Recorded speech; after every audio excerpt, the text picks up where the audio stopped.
మచిలీపట్నం నగర ప్రజలందరికీ మీ ఇంటి కొడుకు కలెక్టర్ బాలాజీ చేసే నమస్కారం.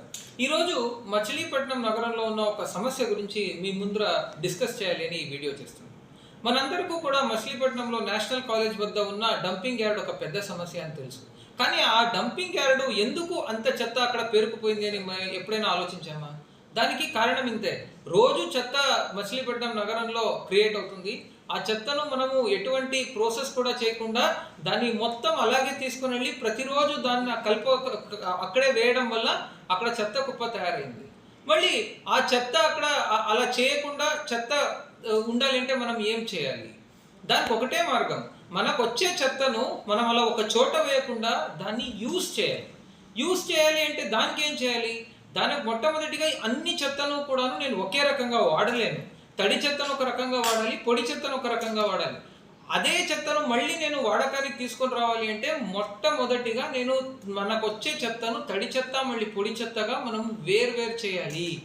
ఇలా వేరు చేసినప్పుడు తడి చెత్తను మనం ఎరువు చేసుకోవచ్చు, పొడి చెత్తను అంటే ప్లాస్టిక్, గ్లాసు, పేపర్ ఇవన్నీ కూడా రీసైక్లింగ్ చేసే కంపెనీస్కి మనం పంపించవచ్చు. అప్పుడు నగరంలో క్రియేట్ అయ్యే చెత్త దాదాపు జీరో అయిపోతుంది. యాక్చువల్లీ అలా చేసినప్పుడు మనకు ఇలాంటి డంప్ యార్డ్ సమస్యలు రావు. సో అందుకే ఇంకా భవిష్యత్తులో ఈ డంప్ యార్డ్ మనకు పెరగకూడదు.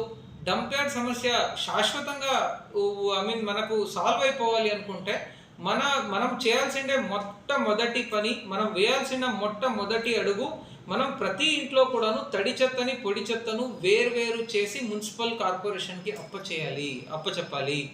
దీనికి ఆల్రెడీ మేము మున్సిపల్ ఎంప్లాయీస్ అందరికీ కూడా కట్టుదిట్టగా ఆదేశాలు జారీ చేస్తున్నాము. ప్రతి ఇంటి నుంచి కూడాను వాళ్ళకి అవగాహన కల్పించి తడి చెత్త పొడి చెత్తను వేరుగానే తీసుకోమని చెప్పున్నాము.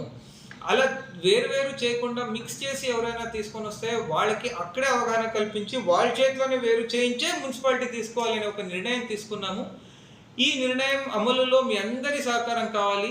ఇదేదో ఒక బర్డన్గా ఎవరు ఫీల్ అవ్వకుండా ఇది ఒక బాధ్యతగా అందరూ కూడా అనుకొని దయచేసి తడి చెత్త పొడి చెత్తను వేరు చేసి ఇవ్వండి. అలా చేసినప్పుడు రానున్న కొద్ది రోజుల్లో కొత్త చెత్త మచిలీపట్నంలో అక్యుములేట్ అవ్వకుండా ఉంటుంది. పాత చెత్తని కూడా ప్రాసెస్ చేసేదానికి ప్రభుత్వం అన్ని చర్యలు తీసుకుంటా ఉంది. అప్పుడు మచిలీపట్నం స్వచ్ఛ మచిలీపట్నంగా చేంజ్ అవుతుంది. అదన్నీ అలా మచిలీపట్నంని స్వచ్ఛ మచిలీపట్నంగా తీర్చిదిద్దే దాంట్లో మీరందరూ కూడా ప్రభుత్వానికి అండగా ఉంటారు అని ఆశిస్తున్నాను.